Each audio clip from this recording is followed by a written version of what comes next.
Hello and welcome to Living a Culture of Life podcast by Human Life International. I'm your host, Colleen, and I'm joined today by Father Boquet, our president. Welcome back, Father. Well, Colleen, as always, a great blessing to be together again. It's great to be here, and it's great to do a follow-up to our previous episode. So we did one recently on discerning the religious life and why religious vocations fit into a culture of life. And today we're doing one that's a little bit more obvious, marriage and family and discerning marriage. So this obviously fits into the idea of a culture of life, promoting family life, Father. But I think it's one that is still really important to talk about, giving people tips for dating or tips for marriage and finding people and discerning that process in general. So yeah, I'm excited for this. Yeah, me too. I guess we'll just start with a pretty obvious question then. What are some key signs that someone is called to marriage? Because obviously we all grow up in families. We all have this draw towards family life, and that's a very natural state to be. We all grow up in it. So what are signs that someone is called to follow God in the sacrament of marriage and not a different vocation? Well, Colleen, maybe the way to start is what you just kind of highlighted, and that is the family environment. Okay. Because as you said, each of us grew up in this very natural environment where we see our mom and our dad and we see our grandparents and, extended family living the family life. And we even go to weddings and we see our cousins and others getting married. And, and especially as young children, we look to this and think, what is all this about? Is it all about, all the fun and the parties and the receptions after? And, but you begin to ask questions. And also, but children are very observant, and they pick up on very beautiful things within family life, as they can pick up on some of the negative things that we see in family life. And so I say this only because parents really are the ones that foster this within their children. So when a child, daughter or son, looks at mom and dad and sees their gentleness, their love, their concern, their care, and how the family lives and the joy of it, it becomes kind of, in a sense of kind of a cocoon for that person. And within that, they begin to discern, is this something that I'm called to one day? Is it something? And you hear children actually say that, one day when I get married, you can hear children reflect on it. Even to the point you see how little girls, in the sense of how, how they play with their dolls and how they create an environment. Little boys are very unique and very different as they get a little older. But the idea is, but there's similarities though, because they see their brothers and their sisters and they think, I've even had kids in school, little boys even tell me, he says, one day maybe when I get married, I hope I have a brother like I have. You can hear them. So they do voice it just differently. So I really start with the mom and the dad. And so for parents who are listening, is what kind of a home culture are we creating? And also within that, I would say prayer.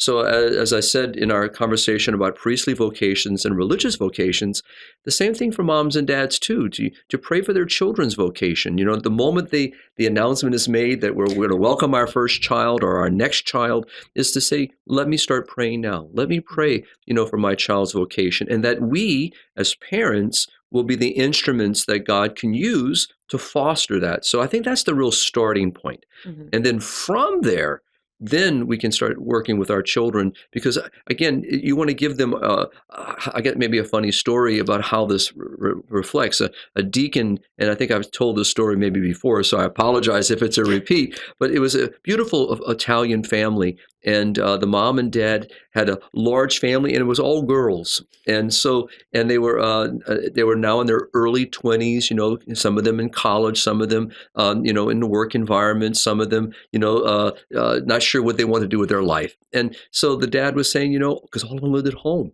Still, I think he had five daughters. And he says, you beautiful young women, it's time to start thinking about dating and starting to think about your future. And one of the daughters says, but Dad, things here are so beautiful. Why would we want to leave? Oh. And there was something good in that. He says, what could I say as their dad? Of course, I wasn't trying to push them out, he said, by any means. I love my daughters. But he says, at the same time, they created such a home life that was so peaceful and joyful, and that the daughters loved being in. We don't always hear that, of course. So, but so I think that home life is a real part where then the child and the young adolescent and the teenager and the young adult begins to say, where am I heading? What am I looking for? And that's why it starts in that beautiful home. Well, and when we did the one on vocations, we were talking about how people don't necessarily see religious life modeled as well, that we don't see nuns around as much. We don't see monks around as much as they did 100 years ago. Right. And that's true. And I think that can be an impediment for people pursuing that because they don't see it as a way of life because they just don't know people living that state of life. But in a sense, what we're facing in today's day and age with marriage and family is that not people do see it modeled, but oftentimes they see it modeled badly. They see divorce, they see marriage like that isn't happy, and they see family life being a burden instead of something beautiful. And so there is a detriment to not seeing something modeled because then you don't know to follow it. But there's also a impediment to someone pursuing marriage if all they've ever seen is it modeled badly. So recognizing how important it is to make sure that they're seeing it modeled well and creating that, and hopefully creating that for the community. Because even if you do know someone in the community who's growing up in a broken home, maybe your family can be the model for that child. Yeah, exactly. And I think, kind of with that, just kind of didn't say this earlier, but marriage is a vocation. So I think there is also very important, for husbands and wives, moms and dads,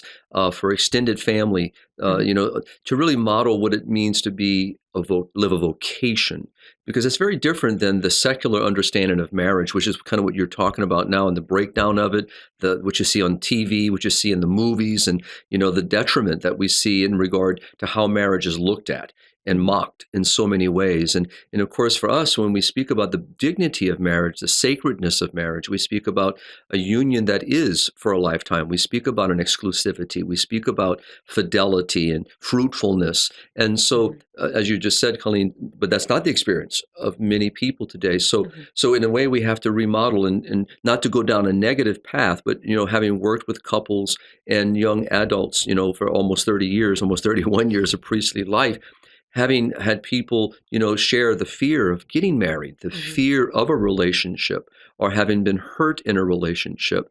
So you're absolutely right. I mean, there are different ways that people are approaching this today.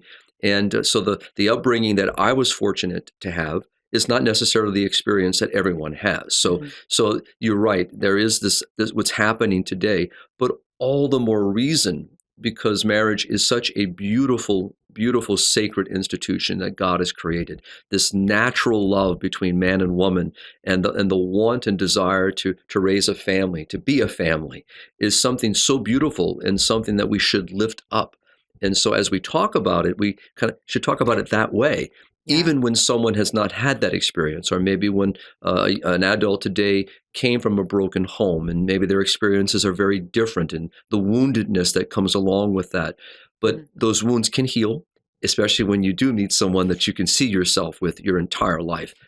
I also think it is important, though, to recognize the wounds that people have coming out of that, because if you know what's wounded, you know how it can be healed. That's correct. If you don't recognize that there's wounds and you think that your experience growing up with maybe parents who either were divorced or didn't have a healthy relationship, I think it's very easy to think that that's what marriage is, and to not recognize that, yes, they're okay, there might have been a problem there. How can I recognize that and heal from that so that I don't experience that problem? Right. And also just not allowing one to be governed by not only what they experience or have seen, but also what they see in the secular world that tries to paint marriage basically as just, kind of a sentiment, two people who share the same feelings or the same goals. I love my dog. I can marry my dog. So exactly. So there's so much that approaches this, but that we have to work through that. We have to, move people beyond that, and to see again, marriage is a vocation, and to be able to journey with someone in a lifelong relationship toward eternal life, and to assist each other in that journey, and to see that complementarity and that the way that we help each other to flourish and to reach that eternal goal together with our family, with our children, with our extended family. So it's a very different understanding than what we see in the world today. And because of the woundedness that we see and experience, this is not always necessarily the approach. And so, I remember one young man, was telling me, I just can't find someone to marry. And so I said, well, do me the favor. Tell me do you have a list? Do you have what you're looking for? And it's kind of like a scroll of Santa Claus, in a sense of this great wish list of a child, what I want from Santa. I'm going, well, don't you think maybe you're just kind of expecting a bit much here? If you're looking for someone to fulfill all these things. So, but this is kind of the vision that he had, and kind of and many things were beautiful on the list, but ideally was it.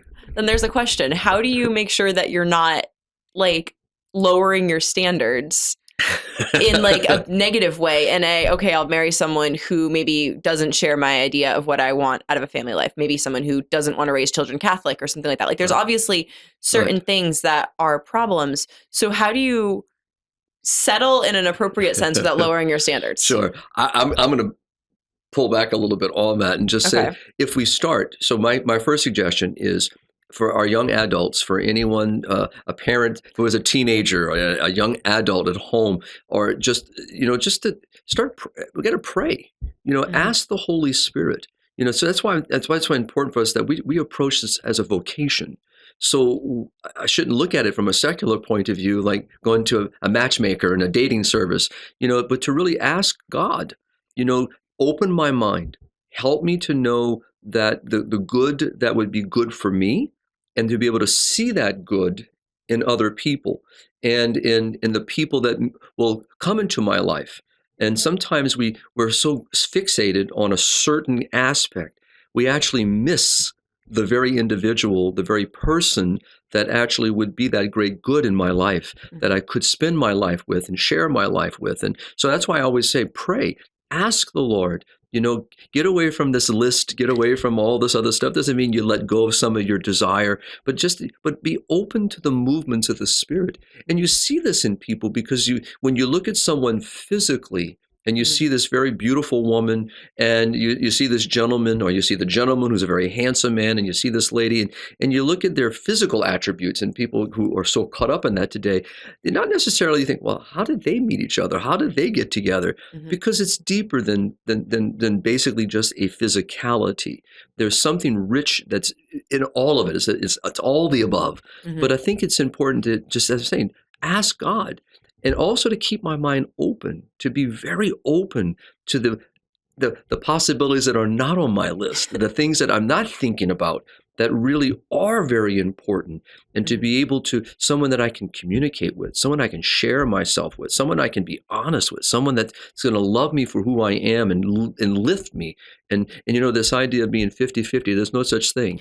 It's 100-100. Someone that's going to be 100% devoted to me, and I can be 100% devoted to them. And when my 100% is not where it needs to be, that their 100% is there to lift me up, and vice versa. And that's a very different approach. And that's why the prayer is important, because otherwise I'm going to be motivated by, things that are superficial. I may think are important, and in the moment, it depends on your age. Some things are more important than others, but we can be blinded, by those things. It's being open to being open to being surprised by God. That's right, basically, and that right. He knows you better than right. you know yourself. And especially as a Christian, as a Catholic, you want to be able to share our Catholic identity, our Catholic life, our way of approach in our life. That you want to be able to walk with someone. Now, that doesn't mean that you may not meet someone that's in a different state in their journey, in a different practice. And we know that. I mean, I know family members, but the idea is but you want to be able to share yourself wholly with that individual. And so having those common threads make it so much more easy that you practice your faith together. You can pray together. And I remember, think different times and periods of history. But I mean, one of the couples that I knew that was married 75 years, and that had the privilege of knowing, and also the privilege of being there at the end of their journey, but to hear them talk about that from the very beginning, that what he prayed for was someone that he could share his faith with. And she had prayed for someone that she could also share her faith and live her life with and be happy. And he said, and I remember both of them saying, we have had a happy life. We've had some difficulties. They said, we've lost children, we've had tragedies, but we've always had each other. That to me is so beautiful, because it speaks of something deep. And that's what parents want for their children. And really, that's what young people want too. They may not know how to articulate it, but that is very powerful. And so I would say that's why the home life. And so if mom and dad are nurturing that, and hopefully the kids are picking this up and seeing it. And even though the hostile environment today is real out there, compared to that 75-year couple whose environment was very different. The family values were different. The culture structure was different. They lived near their family, so they had modeling very different. So we can't ignore where we are today. At the same time, we have a treasure made of gold. So we got to lift it high for people to see it and not be afraid of talking about it. And as I say this, and I'll toss it back, it's not an ideal. We don't speak of this as an ideal. Mhm. We really have to speak of this as God's gift. Marriage is God's gift, and what God has created for marriage and what God intends for your good, Mhm. as a young woman aspiring to married life, and what God wants for you. And then that gentleman, whoever that gentleman is out there, what God wants for him. And so, Okay, there's a question. Okay, no. Okay, this is something that is interesting, and I've heard a lot of Catholics have different takes on it. Do you think if marriage is a vocation, that God, in a sense, is like preparing one person? Like, I know the idea of soulmate that's like a messy term, but that idea that if marriage is your vocation and God in his all-knowing providence, do you think he's like preparing the one person for single people? Or what are your thoughts on that? what I would say is this has always been my answer, because I've gotten that question many times. Yeah, it's a It's just crazy question. remain open. Because the idea is that, that God is still God. God is my heavenly Mhm. Father, and God wants my good, seeks my good, desires my good. Why would I not think that in that great goodness that God is not preparing something, that wonderful good for me? Mhm. And so now my task is to recognize that good.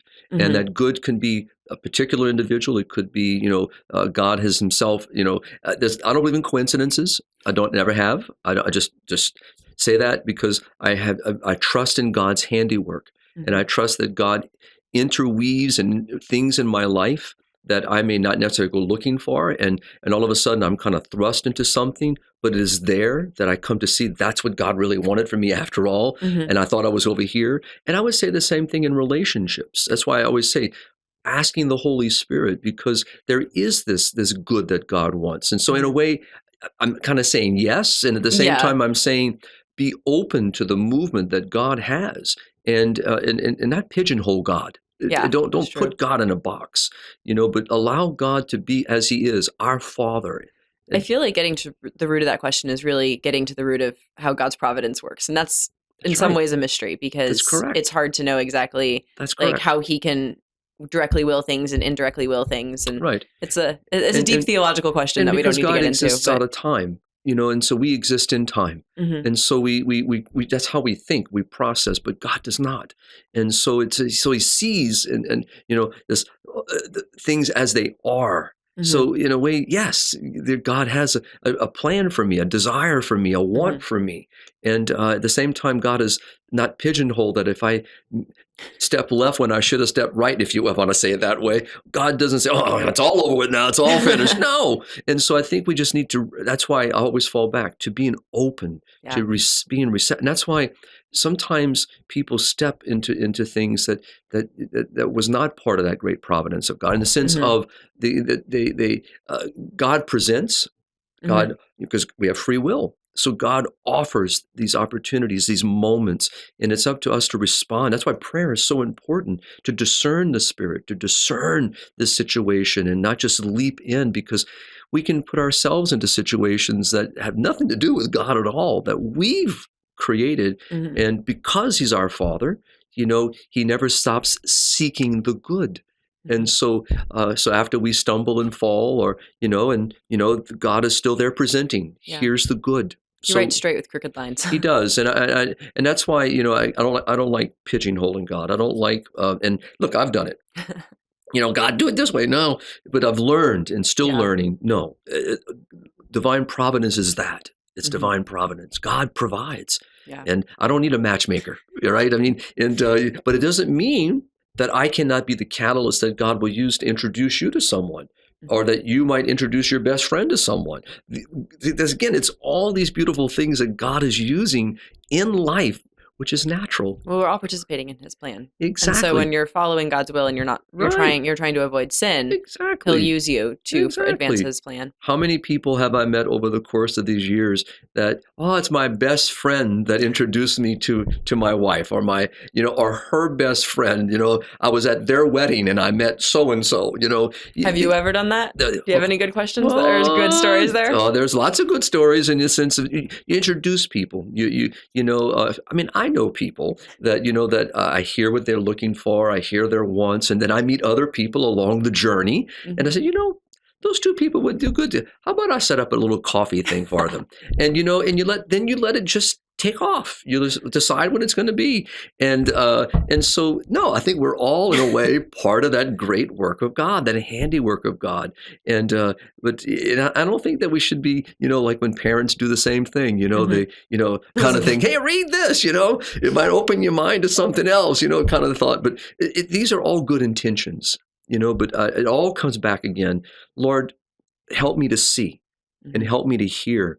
And sometimes the very, very person that we've just kind of been ignoring for whatever reason. And I think that's the story I'm going to tell, then I'll toss it, if you have any other questions. And that is, there's a young, I'm going to leave names out. I'm going to try not to get too detailed because I don't want to give the state away either, that kind of thing. But the idea is this one beautiful young woman, was very, this young man was so interested in her. And she wanted nothing to do with him, not because of something bad. She just wasn't interested in him. And all of her friends, her dear closest friends, would say, what's wrong with you? This young man he's handsome. He's got a great personality. I mean, he obviously is attracted to you. He's interested in you. And, you're just not in it. What's your problem, kind of thing? And she just had her reasons. But she says, so finally one day they decide, okay, look, all right. We're going to go out, have them go to the movie, we're going to have dinner, and we're going to solve this once and for all. And in her mind, that was going to be it. So this was going on for almost 3 years, this kind of back and forth with him, this gentleman. And you got to give it to him. He just believed in his heart she was the one. He wasn't seeing anyone else. He wasn't interested in anyone else. He had his heart set on her.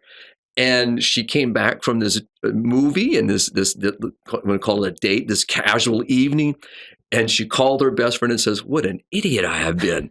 And they're married today and they have a beautiful family. And she says, I've missed out on, and I always tell her, you didn't miss out on anything. It's again, you just it was timing. Mm-hmm. But the point being is that, sometimes they're underneath our nose and we don't see it. Mm-hmm. And I would say the flip can be just theirs too. Sometimes the wrong person is right in front of us and that's who we want to run toward. Yeah. So that's why prayer and being open, but in this case, it was her friends who said, what's wrong with you? I mean, and it is, and they're a beautiful couple. It's so great to see them and to laugh. And when she tells the story, it's really funny because to hear her tell it, but he says, no, I just believed in my heart she was the one. And he says, and here we are. So I say that so that there's many ways. What do you think are some of the biggest challenges facing young people who think they're called to marriage in today's society? Well, you mentioned it earlier, Colleen. I think, it's the challenges. I guess a lot depends on their upbringing. Again, if they're fortunate, I would say blessed, but we use the word fortunate in the sense of being in a family that's whole, where they're giving good modeling, their grandparents and the extended family, maybe older siblings that are married and are happy in life. But some, are not, as we said, are not as fortunate as this and because of circumstances. And so a lot of the influence of that, along with the influence of the secular values and in the colleges today, the universities, the whole downplaying of marriage as something sacred to treating it in a sense mundane, treating it as if it's just another, thing we do. But this is not. I think that's a real challenge. And I also think that because of the influence of the mindset of the sexual revolution, that so many young people today are so impacted by a very promiscuous culture, a very sexualized culture that is consumed in physicality and in sentimentality and just, all of this pleasure. Plus. Yeah. And so it happens that it influences people. And let's be honest, social media has a tremendous part to play in this and people's constant, I had other day I'm in the airport and I'm just watching this person just completely disconnect from his spouse and just playing on a phone in the sense that it's everything. I take a picture of everything. What I'm eating, what I'm drinking, where I'm sitting, where I am, what time it is. Everyone's caught in this. And so this really, it does affect. And we know that depending on age, sometimes people can be very harsh. They can be very difficult in relationships, and that gets out, and breakups and so forth and all this stuff. So I really would say is if I could wave a little magic wand, and said, what we have to do is try to peel away from that. And I would say if people would just, I know it's easier said than done, is to pull away from the social media definition, pull away from the movie entertainment kind of mentality, and really, especially for Christians, this is what we've got to start with. Okay, that's the group we should be able to relate to more easily. Yeah. And that is, what is the Christian value of marriage? What is marriage? And what is this vocation? Returning back to that word. And that, to me, is where it should start. I mean, I'm not going to be looking to the movie industry to tell me what marriage is. I should not be looking toward anything other than to God himself. What has God revealed about marriage? What is marriage? And then that defines my approach. Now, at the same time, I live in a world. I live in this world. So I have to be able to discern the values, because and be able to respond to them. What I mean by that is, some people say that, we talked about this before we began the podcast. Do I date? What is dating? What's casual relationship? What's friendships? So all these things are out there. How do you make sure that you're not just dating for the fun of it, but at the same time not making dates a marriage interview where it's Correct. like, doesn't have anything to do with an actual real connection. It's like, That's okay, correct. how many boxes do you check on the list? That's correct. And I think people do approach it this way, and that's why, to me, obviously we would say that a person who is only serious about looking toward marriage should move into a relationship where there's a dating process. But that dating process can be, and I hate that word process, I probably shouldn't be using it, this journey together is part of that is being a balance, So things start with friendships. They start with a casual relationship, an attraction, a sense of being, kind of drawn toward this individual. So it starts off with, casual things that can gradually grow.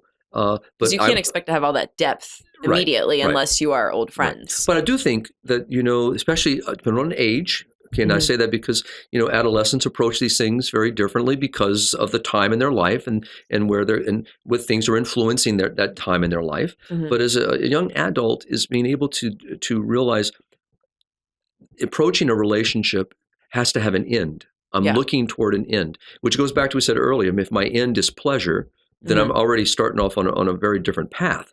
Yeah. But here, it's the idea of asking myself, what am I looking for in a relationship, in a friendship? And do I, because we all have friendships. We all have relationships with other people. And obviously, you only marry one person. So, and we have very close friends that could be, that are the same sex as ourselves, that are very dear to us.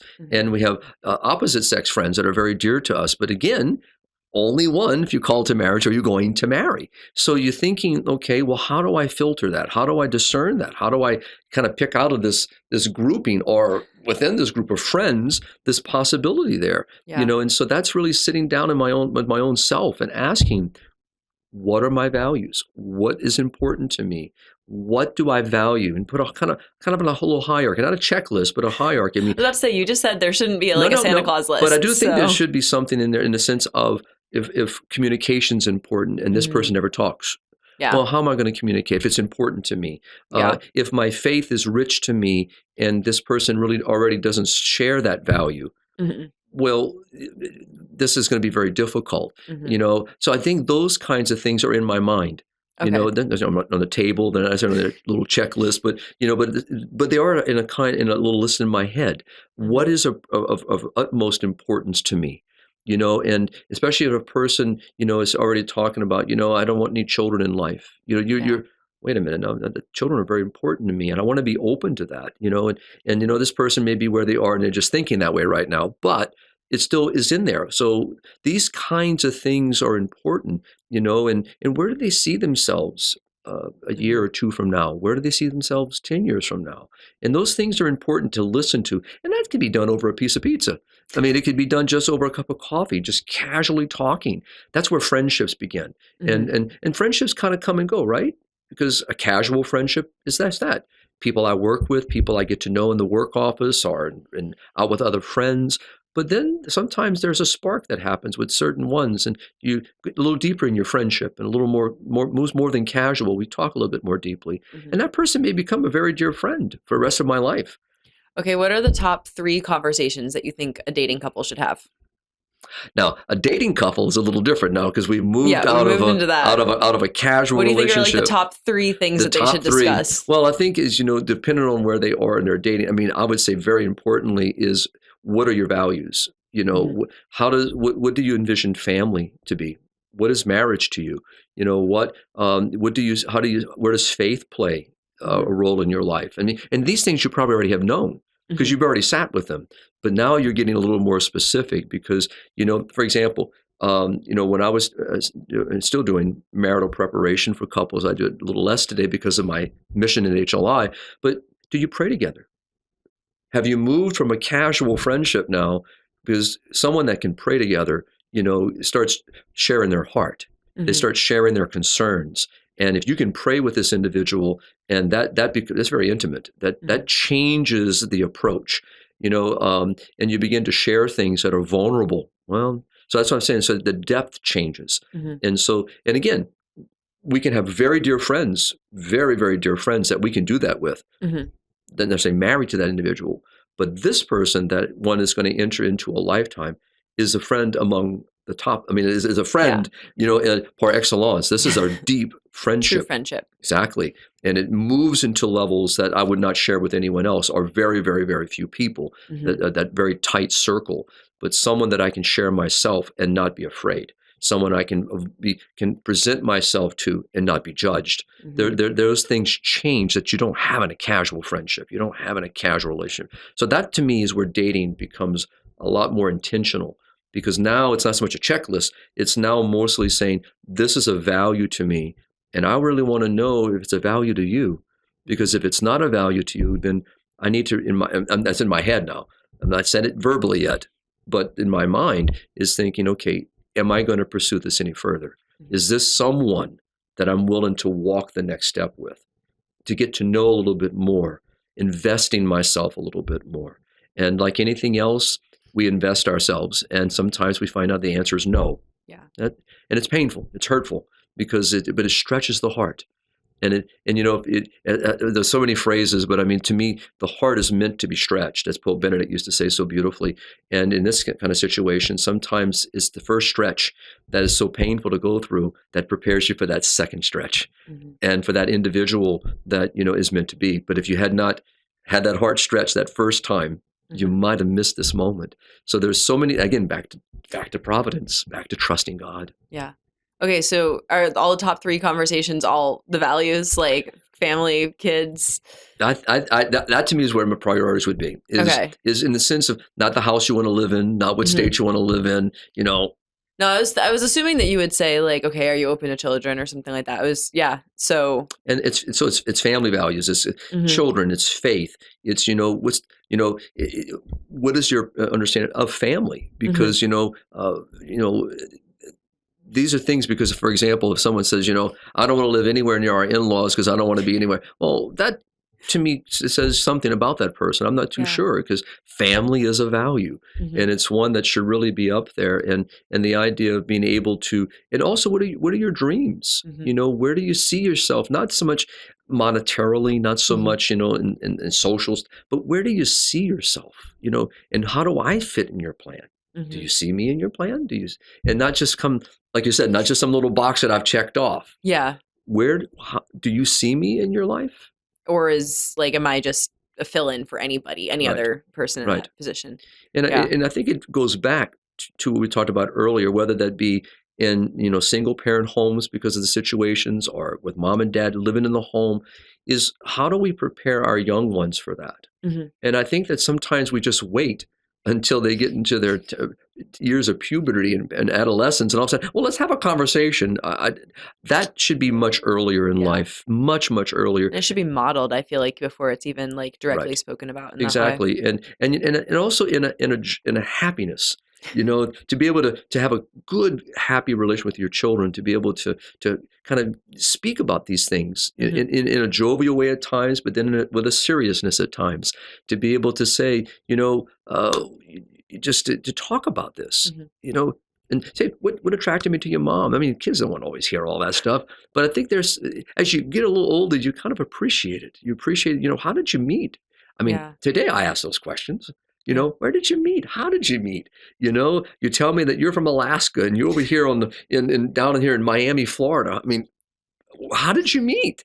And they'll tell you how they met. Mhm. And you're talking about Divine Providence. You talk about how these I've heard some co- crazy stories. exactly. And so, but I think parents, in those wonderful environments can foster that. Mhm. And I think at the same time to protect their children, I think we tend to push our children toward these kind of my personal feeling always that I'm not necessarily a fan of is these early dances and these early things. Sometimes we push kids very early Mhm. into things that just ill prepared, and we say they're just casual. But I just say that because it can cause. I've seen it where Mhm. it can cause young people who are so not prepared, and not every child is the same level. Mhm. And because of, like I said, children can be very mean, Mhm. and to others. And so I just say that a parent is the best one to know where their child is and how to communicate and what to communicate, and to always listen to their children, to kind of, especially when I have my great nieces come home or my great nephews come home and tell me I got a girlfriend and they're in preschool or in kindergarten, and of course it's cute and it's fun, but these things are out there, Oh, I definitely remember telling my mom that I was going to marry some kid when I was like 6 years old from kindergarten. right? Like, Yeah. oh yeah, when we grow up, we're going to get married. Yep.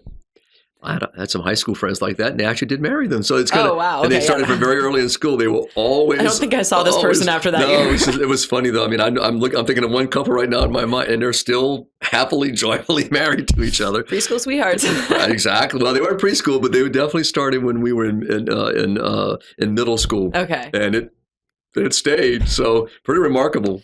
Yeah, that's a story you don't Yeah. hear very No, often no. these days. What tips did you have for keeping Christ at the center of relationships? You already mentioned praying together. What other tips do you have for couples? Because obviously, if it's a vocation, it's oriented towards God ultimately. Right. What tips would you have for that for couples? Well, you just said it. I mean, I think by keeping the mindset that this is a vocation and that, we have pledged to each other, in our commitment to each other to journey with each other in this journey toward eternal life. So with that in mind, it means keeping it in the forefront. I Mhm. find that a lot of times, and we're all, even priests, religious men and women, we can get so easily caught up in life, so easily caught up in the day's mess that Mhm. is out there. And so with all the best of intentions, being faithful to our prayer life, being faithful to praying with each other, and all of a sudden we got two sick children, you got a cold, he's got a cold, and what do you mean pray? I mean, you're trying to take care of all these things, but it really is about priority. It's really putting the effort always there to keep as God should be at the heart of that family. And in doing that, then all the other things will naturally fall into place, because we know that what happens when God is the center, virtue, holiness becomes part and parcel of the day. Our language, our attitude, our approach, our kindness, our compassion. And I say this because what Pope Benedict used to say, and Pope Francis has picked up as well in a different language, but the idea, where's the first school? We know the answer, in the home. But the first hospital, the first government, the first debate, everything happens in that house. And Yeah. so as mom and dad, husband and wife, especially husband and wife, the best of best friends, to really see each other's good always. And it's not always easy. And as you hear any couple married any length of time will say, it takes effort. It doesn't naturally always just happen. You want it to happen naturally, and it becomes more natural as time goes forward. But you got to put the time in. You got to put the effort in. You have to be patient and kind and generous and thoughtful and bite your tongue and, all these various things that all of us have to do, but especially in marriage, because that sets the tone of the home. It sets the message within the house. And then it gives the children something that it's seen as a vocation. It's seen as a beautiful life that it is, and it's contagious. And if a child is being called to married life, which we would probably think most children would begin thinking it is, because again, of this natural thing, institution you talked about in the beginning, but as it sparks, How many, I just heard just yesterday of a beautiful family who has 3 religious sisters, biological sisters that are sisters, and two sons that are priests. It's a larger family, and the other 5 children are married and with beautiful kids, and thinking, 50-50. this is amazing. But all these children came out of that single home. Mhm. So how did mom and dad model that? Well, they didn't model religious life, but they did in a way. They modeled what it meant to be committed. They modeled what it meant to make the home as it is meant to be, a domestic church, where God is the center, prayer is the heart. We support each other, we help each other. At times parents would say, I love all my children the same. I would say, no, you love all your children, but you love them uniquely because they're all unique. And you learn to love them in their uniqueness. You love them equally in the sense you love them, but you love them differently. You love them totally, but it's going to take a different form for each because child. Each child is a personality of uniqueness. And so you respond to that. And I think what happens naturally is they see something in their child and it sparks mom and dad to respond differently, to move them in maybe a different direction, to give them input in such good ways. Just like happened to me as we shared in the podcast about my religious vocation. So as people began to see this, they began to nurture it. They speak to me differently. They offer me different insights. They encourage me, and even pick at you a little bit. I remember working for the fair in my home parish, and I can still see, I mentioned in the last podcast when we talked about this, Abbot Gregory Boquet, who's the Benedictine abbot of the St. Joseph Abbey. When his dad was still living, Mr. Julius used to run for the fair, was a chairman, but he also ran one of the major booths, one of the Coca-Colas and beer and all the kind of things. And when he would see any of us who were in the seminary, getting a little too close to some of the ladies, you come over here and you go work over here today, not over here. So in a way, it's in a jovial way too. They're seeing something and they want to protect it. And so I think what happened in this family is very similar. So you look at 10 children in this case, 5 went one way, and 5 went the other way. And so I do believe moms and dads, grandparents, parents, and older siblings set a great tone within the family for children. And so that to me is where we foster it. And so the question of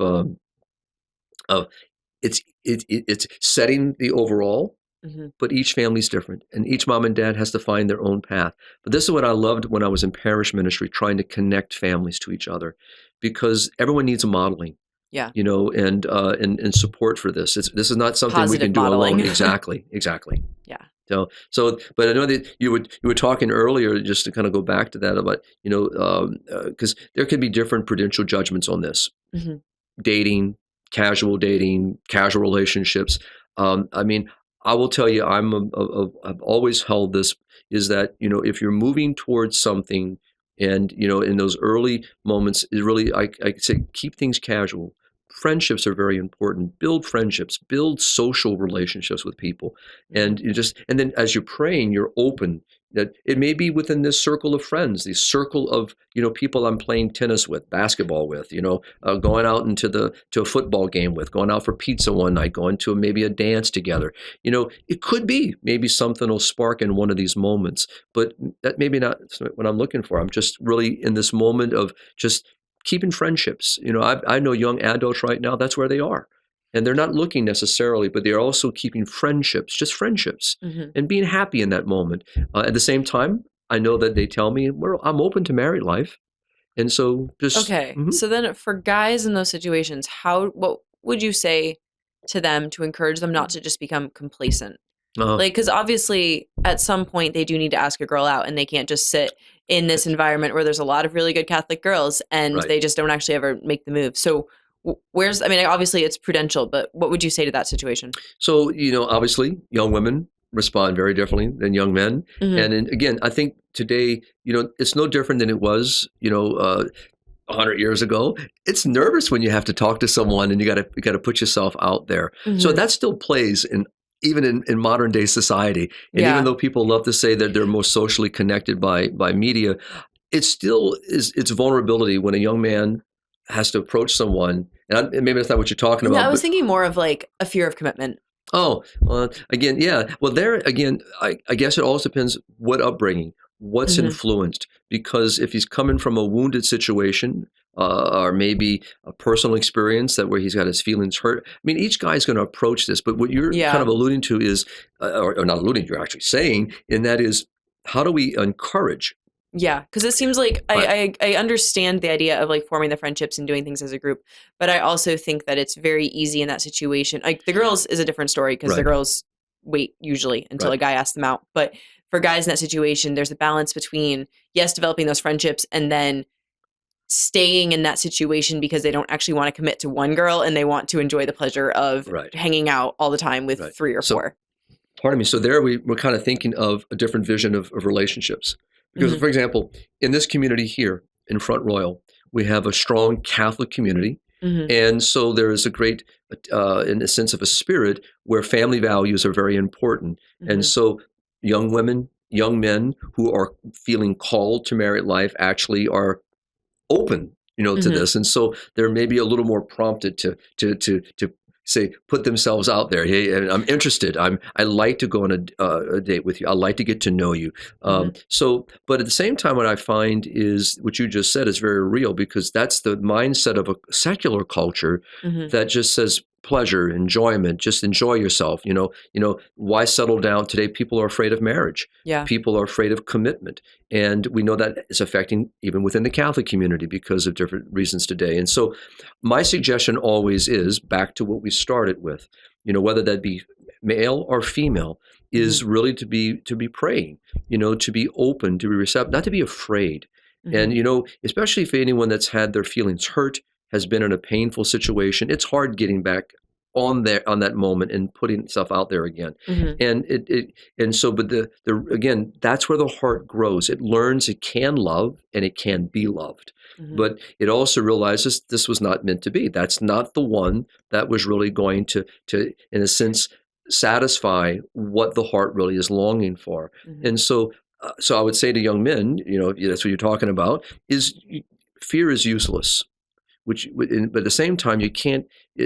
I guess what you're what I'm hearing. So that when I was let me back out of that for a moment, because what I'm saying, when I was in high school, as ministry and working with young adults, young adolescents, getting into college, being on the university, so you hear all these things, and you hear.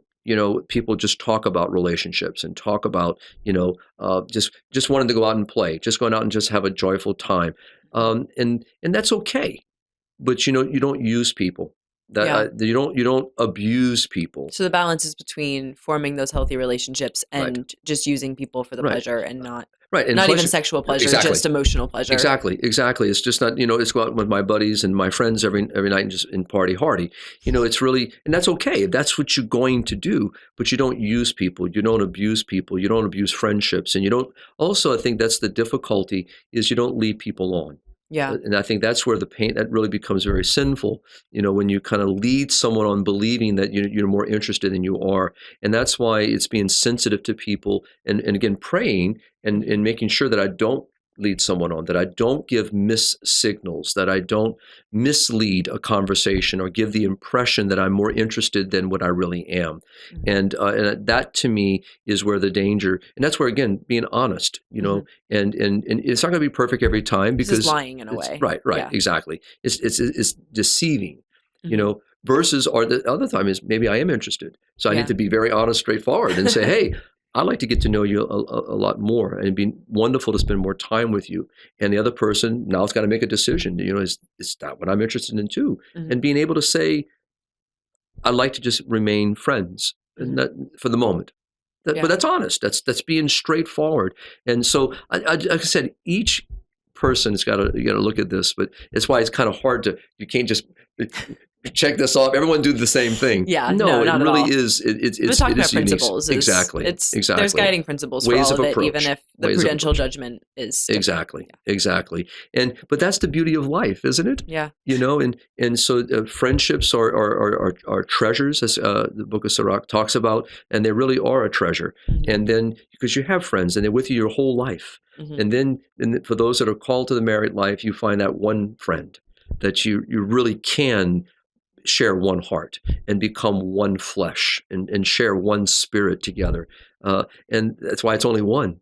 And it's not always easy to find. And some people, they find it very easily. So, but prayer, being open. So I would say to our moms and dads listening out there is whether you have very young ones at home, start praying now for them. Pray for their vocation. Pray for them to be open to the movement of God. And if they're called to married life, start praying for that future spouse. Pray for that individual, that your children will come to find them, in God's great providence, and that they find each other, that they're both, their hearts pull toward each other. And so if their vocation is the married life or to the single state, to the religious life or to the single state, the same thing. Pray for their vocation and talk about it, and not. Again, I shared on one on priestly vocations and religious vocations. It's not pigeonhole your child, and push them, but to keep them open, to let the Spirit of God move among them, and to maybe some young adult listening, or maybe to some teenagers, because mom and dad are making you listen to this podcast. Is again, just be open, and don't let the world and its vision become your vision. Let that which God has created, something so beautiful, so wonderful, just filled with awe and mystery. There's a great mystery and love, and not to be afraid of that wonderful opportunity to grow together, and there's a mystery in it, and there's going to be some difficulties, but that's part of the growing in love. And not to be afraid of it. And lastly, to those that maybe are listening who've come from wounded situations, broken homes, or broken relationships, or having been hurt by other people, don't let fear and anxiousness stifle the heart from growing in love, and not be afraid of that, and don't pigeonhole time. I think sometimes culturally, we remember when my grandparents, most of them were married at 16 and 17 and 18. We know that culturally things have changed, at least here in the United States. And so people are waiting a little longer in life for various reasons. But I would say, again, we shouldn't think on that level. We really should think on the level of being open and receptive, and God's timing, and allow the beautiful Holy Spirit to guide. And for me as a priest, I pray for young people daily in my Mass intentions and adoration. I pray for couples, married couples, daily as well. And, and many times when I meet someone and they mention to me, Father, I'm looking for someone. And so I bring it to prayer, and I pray for them to be open. Because a lot of times, as we started with, and maybe that's what I'll toss back, is that we got in our mind's eye what we want. And it's very beautiful, but we've so blocked it in that we're missing everything on the outside of it. And I think we just got to say, Lord, your timing, your will be done. Like St. Alphonsus the Glory would say at the end of prayer, now do with me as you will. In other words, I'm open. I am open. And how many people I've met who've married later in life and just found each other, just beautiful. Don't let time be the focus. Let God, be the one that guides it, and be open. At the same time, God doesn't come, say, He doesn't send you a note. Okay, call this number here, go do that. Maybe it could happen, but instead, I also have to put myself. Yeah. And which is kind of what you were saying about talking about young men today. But the idea is I have to be willing also to let myself be in that environment, so that there's and I say this. I'm not going to tell you where. This is a young man who's about 32 years old that I've met in my mission travels, and I see him on a regular basis in a certain country I visit on a regular basis, and I joke with him all the time. I said he's an avid runner, an avid cyclist, just very athletic, and so I told him, I said, slow down, maybe not pedal so fast, and he always says, I can't meet someone. I said, and I joke with him about it. I said, Are there young women that are jogging out there with you on that thing? Are y'all doing marathon? Oh yeah. I said, well, then slow down, maybe, or speed up, whatever it is. But the idea they're there, and he laughs. He always laughs, but he tells me, oh, maybe you're right. But just the idea that those same things, slow down or speed up, be open. Yeah. We're not going to find it locked behind a door. Well, this was a good conversation today, Father. I hope so. Thank you so much for joining us. Oh, thank you very much. Tackled 2 of the vocations. So bear fruit. And to all of our listeners, please like and subscribe. Check out the new ebooks we have coming out and keep on living the culture of life. God bless.